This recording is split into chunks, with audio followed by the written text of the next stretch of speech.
দেখ বল্টু, তোর লেখা খুবই বিশ্রী, একটা সাতের মতো লাগছে। স্যার এটা তো 7ই স্যার। তাহলে এটা একের মতো লাগছে।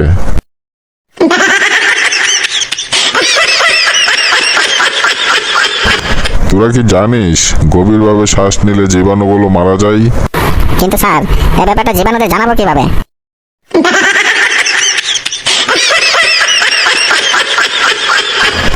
তোমাদেরকে না বলেছি এই কবিতাটা 10 বার লিখে আনতে, তোমরা মাত্র 3 বার লিখে এনেছো, ঘটনা কি? স্যার 3বার লিখেছি কালো কালিতে আর 7বার লিখেছি স্যার অদৃশ্য কালিতে। তাই স্যার আপনি দেখতে পাচ্ছেন না ভালো করে।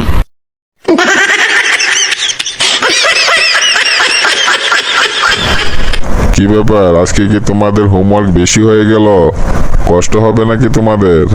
স্যার আমার কোনো কষ্ট হবে না, তবে আমার বাবার জন্য চিন্তা হয়, এতগুলো কাগজ লাগবে, বাবা তো কষ্ট পাবে।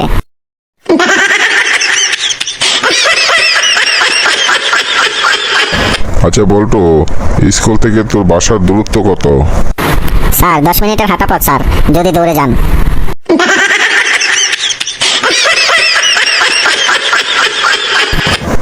বল্টু, what is your mother's name? Sir আমার মায়ের নাম আশাপূর্ণা। আমি তোকে ইংলিশে প্রশ্ন করেছি, তুই বাংলায় উত্তর দিচ্ছিস কেন? ইংলিশে উত্তর দে। Sir my mother's name is hopeful.